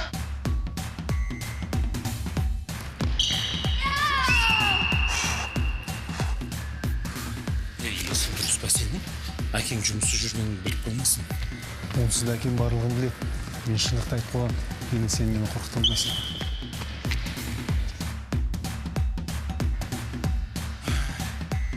Ойын бұлай жалғаса беретін болса жеңіске жетпейміз. Жапсайшы ана ерікті. Мен артымнан шықты ғой енді өздерің Қалай шықпайсыңдар ма артымнан жапқан енді? кезде? Барлығын бір адамға жабылып жүрсің.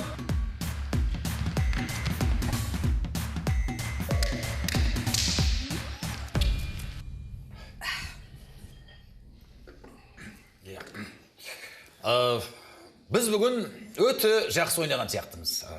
Сіздер қалай ойлайсыздар? Біз де жақсы ойнадық. Әсіресе Аминаның баспен соққан голын Роналданың өзі де соға алмайтын шығар. Айтпақшы, Ерік, сен бағана маған жұмыстан шығып кеттім дедің ба, мен дұрыс түсінбей қалдым. Әке, өтірік айттым. Жай сіздерді біраз қанаттандырайын дегенім ғой. Айтпақшы, Маржан көрінбейді ғой. Біздің Маржан ертеңгі сабаққа дайындалам деп үйге кетті.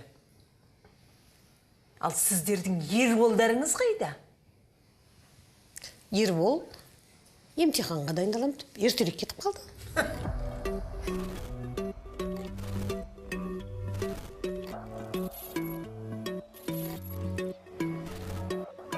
Сен жаным бер жақын келші, өзіңе ғашықпын, қолыңды берші. Тек сені сүйдім сенші, талпына асықтым бағыма енші. Бері қарап айт, іштегі сырыңды айт, сүйкімді сұлу бейнеңе жаным сансызлайк. Ұнатасың ба сен де мені жаным, тек шыныңды айт. Жүрекпен сені қаладым, өмірлік шарғалап.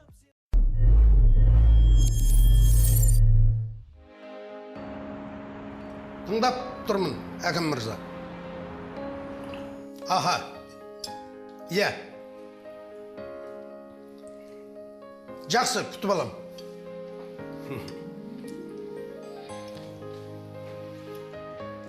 Үйге журналистер келе жатыр. Не болды? Жайшылық па? Жайшылық па, несі? Енді ауылдың құрметті азаматымын. Журналистер менен сұхбат алуға келе жатыр ғой. Соған ба? Соған ба не? Мен бұл күнді күтіп жүретім. Қашан келіп менен сұхбат алады деп. Әмина, Аружан, дайындалыңдар. Үйді жинаңдар. Еденде бір қыл жатпасын. Ергаға? Ергаға? Ау. Мен сізден бір нәрсе сұрайын деп едім. Ақша жоқ менде, өзімде таба алмай жүрмін. Жоқ, ақша емес, ақыл сұрайын деп едім. Ақыл ма? Енді сұрай бер, екеуміз бір үйдің баласындаймыз ғой, не болып қалды? Сіз бір қызға ғашық болсаңыз не істейсіз? Шынысы ма? Менің әйелім бар ғой. Сол әйеліңізге ғашық болсаңыз не істейтін едіңіз? Енді ғашық екенімді айтам, қалай жақсы көретінімді айтам. Сол маған айтып беріңізші. Нені? Ғашық екеніңіз. Шынысы ма? Не тұрсың, Ербол? Туф, қысқасы мен Маржанға ғашықпын, жақсы көрем. Соны өзіме қарата алмай жүрмін. Енді солай айтсайшы енді. Бетіге болады. Аружан, қызым, мына ақшаны ал. Жинап жүрген ақшам ғой. Базарға барып, алма ал, апельсин, жеміс жидектер ал. Бұның кейін бір жақсы бір дастархан алшы. Ана тілшілер келгенде ұят болып қалмасын. Әскери адамның шаңырағы, дастарханы қандай болатынын көрсін. Жоқ, сәке түсіндім, барлығын алам.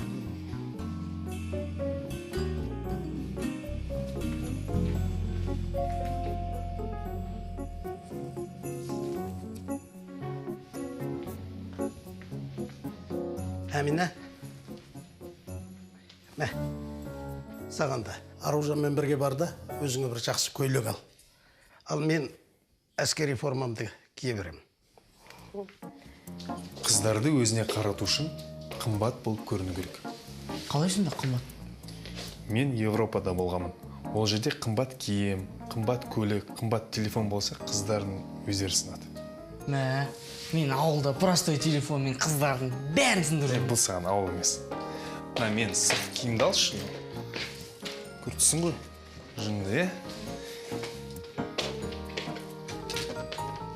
мен көлігімді ал, жеңешен телефон ал.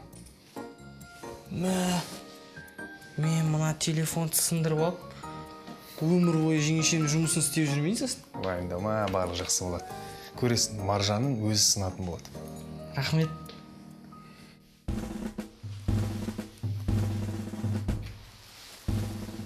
Еліміздің әскері күннен күнге дамып жатыр. Бірақ сникерс жеп өскен жастар елімізді қорғай ала ма деген ой туады. Мына түріне мен сынайын деп тұрмын ғой саған. Рахмет. Енді Маржанды күтіп алды. Айтпақшы, телефон жоғалта алма. Соңғы үлгідегі телефон жоғалтып алсаң Аружан аямайды. Көлікті соқсан ішінде емес, бірақ телефонды жоғалтпашы. Маған да құлақтың тыныштығы керек. Уайымдамаңыз аға. Мен де соңғы үлгідегі жігітпін ғой. Көлікті айдау білесің ба? Жалпы я ауылда талай Жигулиді соғып алғам. Ойнап айтам. Әрине айдай алам ғой.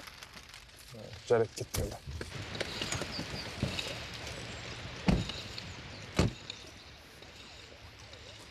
Мә, кілтті алды.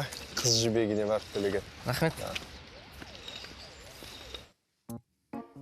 Аружан, қызым. Ау, әке.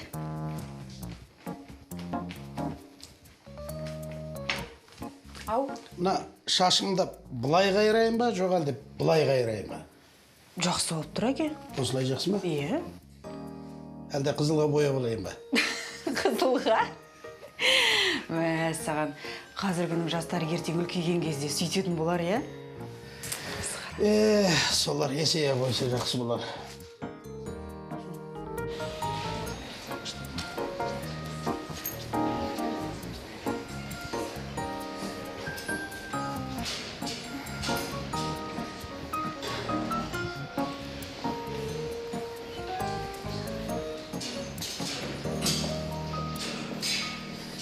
Сәлем. Қалайсың? Жақсы, өзің қалайсың? Жақсы. Туф. Телефоным өшіп қалды. Сенде күнтізбе жоқ па? Қарап жіберші өтініш. Менде жоқ күнтізбе. Қалай? Бәрінде бар ғой күнтізбе. Қарап жіберші. Телефонда ма? Иә. Бұл телефонда бәрі бар. Жақында алғам ғой. Қымбат, соңғы үлгіде. Қарап берем. Күнтізбе дейсің ба? Күнтізбе.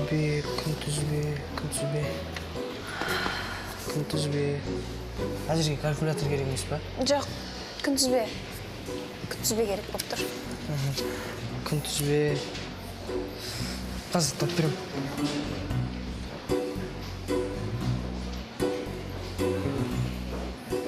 Әлде музыка тыңдайсың ба? Ау? Музыка тыңдайсың ба? Жоқ. Ой, сен де әйтеуір.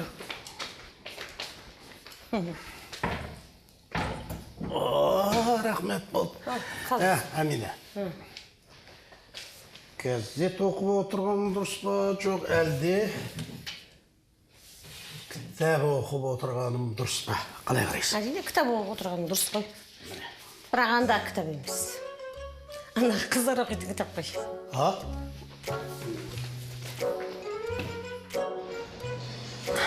Сонымен? Кас.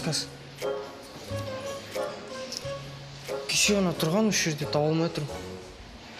Әкелші, мен тауып берем. Қане, күнтізбе. Міне тұр ғой күнтізбе? Мен білгем негізі. Сен таба алам екен деп ойлайдым ғой. Қай күн дедің? 23-ін қарап көрші, қай күнге түсіп тұр? 23 сәрсенбі шугарингке баратын күн. Шугаринг? Жақсы бір шугаринг алып алу керек еді. Қолыңа ма? Қайдағы қолыңа? Кәдімгі үстіме киетін қоңыр бір әдемі тұратын бір шугаринг. Жарайды онда. Мен бара берейін. Қайда кеттің? Үйге бару керек. Мен көлікпен жүрмін ғой. Апарып тастайын. Жарайды. Кеттік.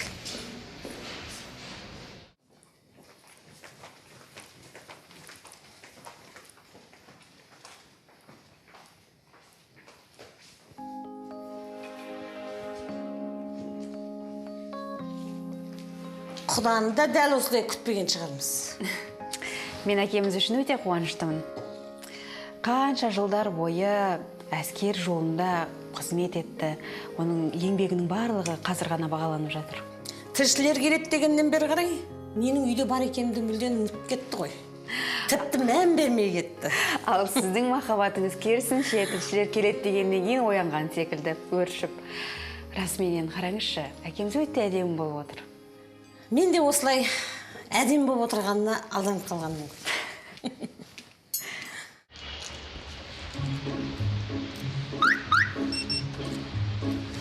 Міне мен туып барып. Отырыңыз, ханым. Не деймін, сабаққа асығып жүріп ұмытып кетті. Алдын отыр.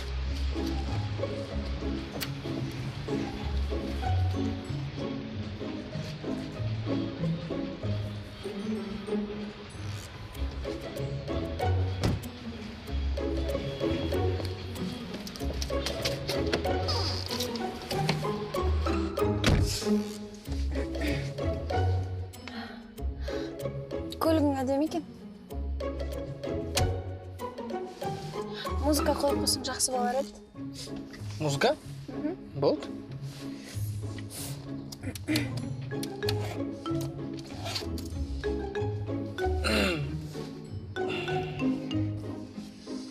Мүмкін тыңдай алмай қоямыз. Әлде өзім айтып берейін ба? Жоқ, жарайды.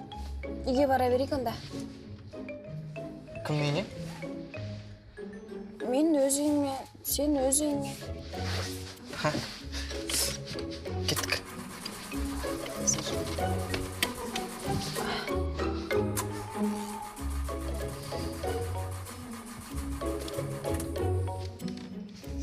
Маржан, дала күшті болып тұрған сияқты. Жаяу барамыз ба?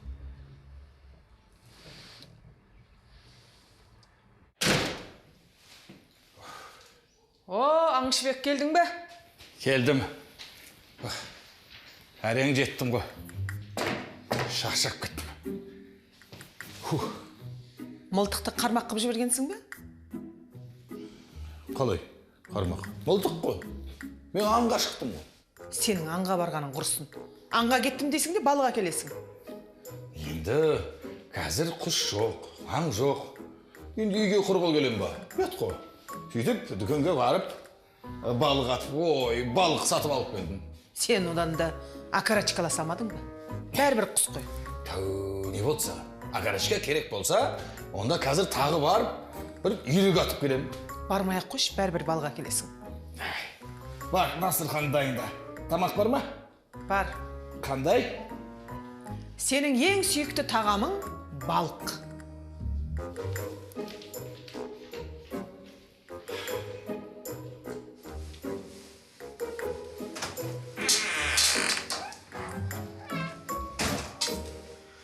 Жеңше, рахмет. Сен менің телефонымды неге алып кеткенсің? Үстіңдегі киімім де еріктікі. Мен негізінде бұл телефонды күні бойы іздеп жүрмін. Ең болмағанда рұқсат сұрамадың ба? Еркүш. Маған бұны ерге аға берді. Осын ұста, мынаны ки, бай болып көрінесің деп. Сөйтіп, не болды? Не болды? Шугаринг болды. Түсінбедім. Енді мен Маржанды жақсы көрем. Өзіме қарата алмай жүрмін. Барып ерге ағадан адам құсап ақыл сұрадым. Мынаны ки деді. Сіздің телефоныңызды ал деді. Келісті ме? Қайдан келсін? Өзімнің телефоным қымбат қалдым деп. Ашық болсам, шугаринг деген бір нәрсе шығып тұр. Енді ақыл сұрайтын адамды тауыпсың. Менен сұрамайсың ба? Бәрін біліп тұрмын ғой. Жарайды, көмектесем. Жүр. Дұрыс айтасыз. Жоқ, олай емес. Өте орынды сұрақ деп бастасам, барлық солай айтады ғой, сұрақ қойғанда. О, Әмина, сен маған көмектесесің. Екеуміз бірге дайындалайық. Жақсы көмектесем. Иә, сен тілші бол, маған сұрақ қой екен. Алғашқы сұрағым. Мереноз қой туралы не айтасыз? Әмина, сен жындымысың? Әскери адамға қой туралы сұрақ қоям екен? Еркош, естіліп тұр ма? Естіп отырсың ба мені деймін? Онда атама барып жағдайын сұра.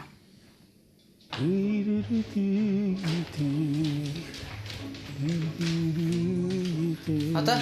Оу? Жағдайыңыз қалай? Жақсы. Не? Балаң ауырып жүр ме не? Жоқ, менде бәрі жақсы. Не істейін, Аружан? Шындымен Аружан. Жарайсың, ендеше атама қайтып барды, кешірім сұра. Кешіріңіз ата, сізді Аружан деп атағаным үшін деп айт. Ата, жаңа Аружан дегенім үшін кешірім сұрайын. Ештен кетпейді. Шатасып Мен не істейін, Аружан? Кешірім сұрадың ба? Онда ас үйге бар.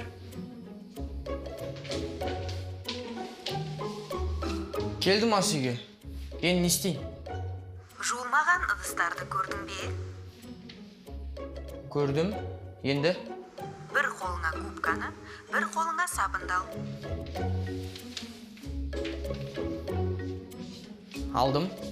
Енді ыдыстарды жуып таста.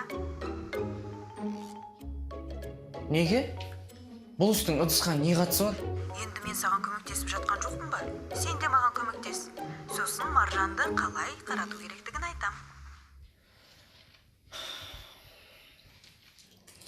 Сен аңшылығыңды қоясың болады. Неге? Не болып қалды? Сенің әкелетін балығың 2000 теңге тұрады. Ал аңшылыққа кетін камуфляжыңды жуу үшін 2000-нан көп ақша кетеді. Сондықтан да жай ғана барып, балық алып келуіңе болады. Сонда мен үстімде камуфляжым бар, артымда мылтығым бар. Дүкенге кіріп келіп, балық бар ма дейін ба? Қызықсың дейді. Сол Мереноз қойдан басқа сұрақ құрып қалды ма? Қайдан білейін? Телевизордан күнде ақсап жатқан жоқ па? Мереноз қой, ауылды дамытайық деп. Сөйтіп айтқан соң айтып жатқаным? Енді бұлай ғой. Ауданның құрметті азаматы, әскери адам, батыр тұлға деп келіп отырып, қой туралы сұрамайтын шығар. Мен де ақымақпын, сен тілші қылып. Я көріп тұрмын, мен не істейін? Қасына барып, амандас. Аха. Сіз жоғалып кетпеңіз.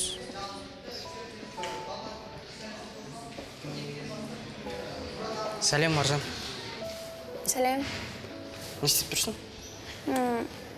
Тарихымызды қарап тұрмын. Оны кафеге апар. Асханаға барып шай ішеміз ба? Ау? Кафеге апар деймін. Кафеге барып бәлішпен шай ішеміз ба? Кафеге? Иә. Жүр, кеттік. Кеттік. Рахмет. Не қалайсыз? Маған шай. Бірінші қыздан сұра. Бермей тұра тұр. Маржан, не ішесің? Кофе. Онда 2 кофе. Сүтпен. Торт жейсің ба? Вупи пай ала қойсам болады? Онда торттың орнына вупи пай ере қойыңыз. Рахмет. Негізі кофе мен торт жақсы еді ғой? Маржанға қандай жігіттер ұнайтынын сұра. Маржан, саған қандай жігіттер ұнайды? Маған өнерлі жігіттер ұнайды. Мен өнерлімін. Қандай өнерім бар?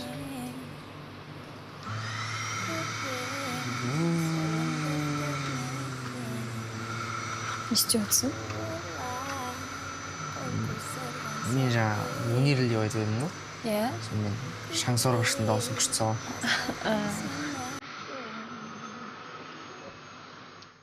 Жаңа да тырнағымды бояп келген едім. Қалай? Ренжіме. Әдемі ма? Үй тазалап жатыр едім. Сенде барлығы жақсы ма? Жоқ. Түсінбедім.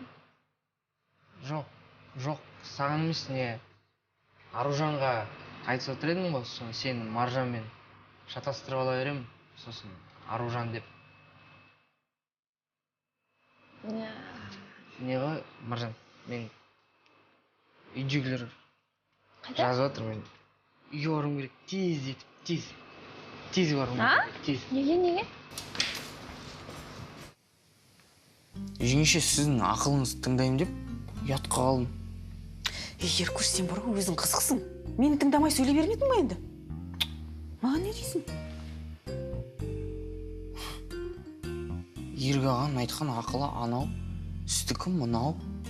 Бұл де жалпы маған дұрыс ақыл айтатын адам бар ма? Бірінші рет қызға ғашық болып қалып едім. Барлықтарыңыз бір қайдағы жоқты айтып кеттіңіздер. Мен бар ғой. Не болды? Не айқай? Ата, мен Маржан деген көрші қызға ғашық болып қалдым.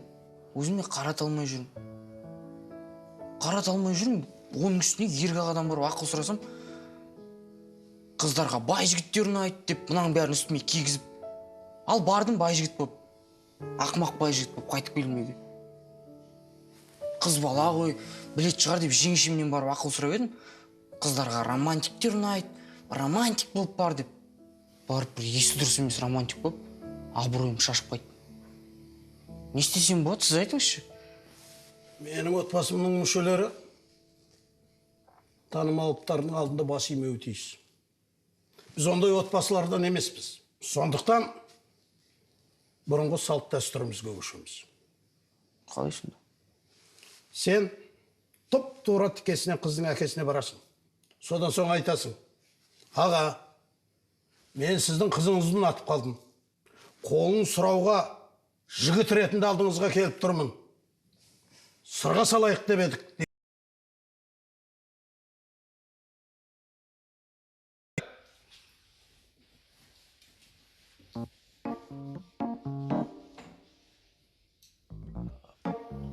Ассалаумағалейкум аға. Уағалейкум. Не істеп жүрсің? Не сұрап келдің? Қол сұрап келдім. Кімнің қолын? Сіздің қолыңызда. Біреудің қолында не жұмысың бар? Сақина салайын деп едім ғой. Жайша? Енді ауламызға құрметті азаматсыз. Неге салмасқа сақинаны? Дым түсінбедім. Сен былай істеші, шықтап, қайтадан кіріп басташы.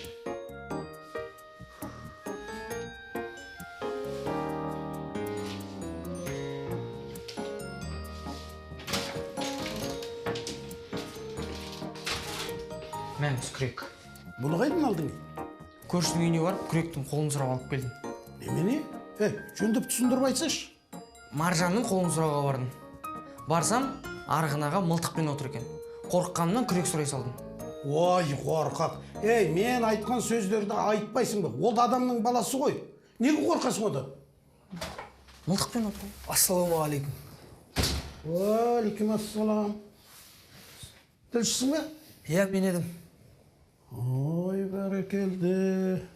Аружан, шайыңды дайында. Қонақтар келді. Сырттағы операторларды, қалған жігіттерді шақыр. Мен жалғыз келіп едім. Газеттен едім ғой. Газеттен?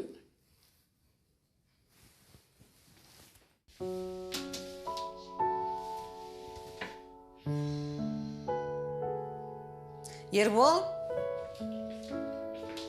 тұра ғой балам. Неге ренжисің? Әркім айтқан тыңдаймын деп, ол қызды өзінің қашырып алатын болдым. Ешкімді тыңдама. Жүрегіңді тыңда. Жүрегімде туған бірдеңені айтып, ұятқа қалып қоймайын ба? Жоқ. сенің жүрегің саған не керек екенін біледі. Сондықтан жүрегіңнің қалауын жаса. Ал қыздар шынайықты жақсы көреді ғой. Сен қарапайым бол да жақсы көретініңді айта сал. Алдымнан арғынаған мылтықпен шығып, жүрегімді тілім сияқты сасқалақтап қала ма деп қорқам. Уайымдама. Менің айтқандарымды тыңда, жүрегіңнің қалауын істе.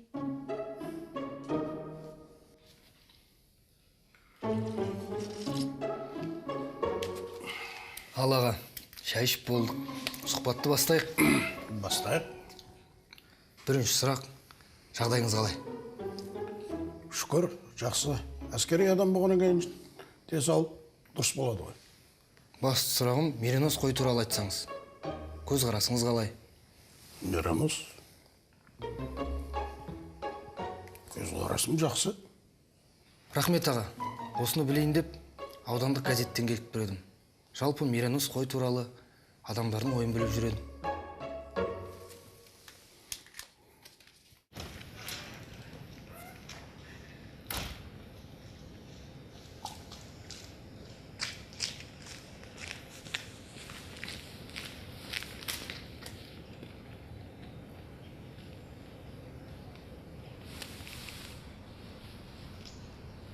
Алло, Маржан.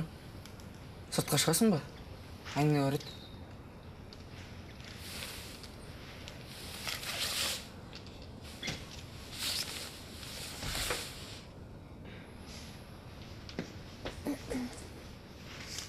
Сәлем. Сәлем. Не, Маржан, ренжімеш? Саған бір нәрсе айтайын деп едім. Мен сені жақсы көрем. Бұрыннан ұнатам. Соны айтайын деп едім саған. Сен үшін бәріне дайынмын. Сол осы айтайын деп едім. Маржан.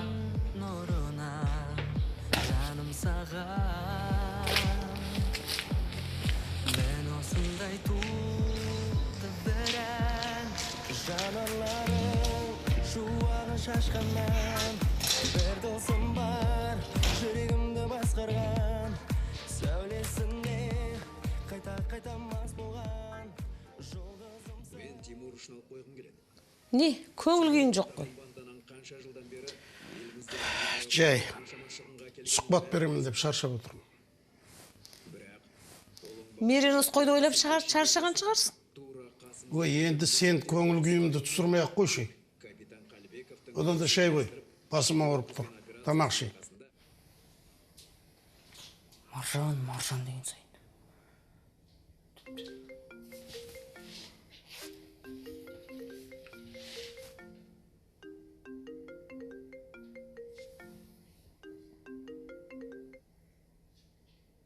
Алло, я Маржан тыңдап тұрмын. Сәлем, Ербол. Сенің көмегің керек еді. Әрине, мен бәріне дайынмын сен үшін. Ертең группада сайыс болатын еді, соған қасыма ешкім табылмай тұр. Менің қасыма сен шықсаң... Шығам, өзім шығам. Бірақ сен басқа біреу тауып қойма. Рахмет, Ербол. Көп рахмет, сен сондай күшті жігітсің. Рахмет, Маржан. Ертең өзім шығам.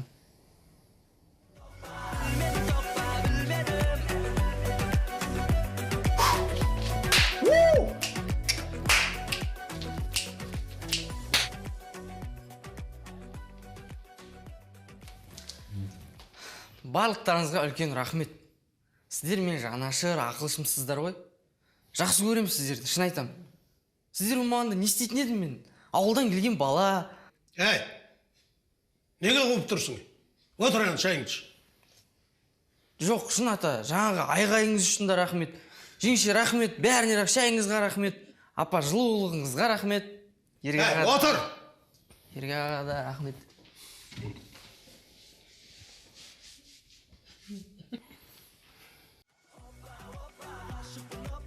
Қай күн дедің?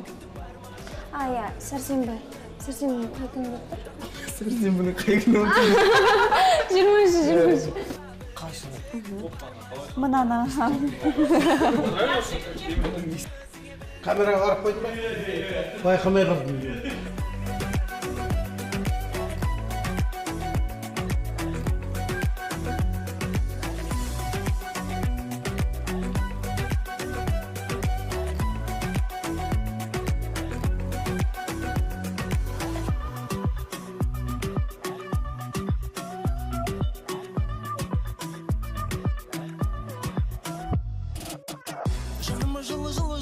жылу бердің.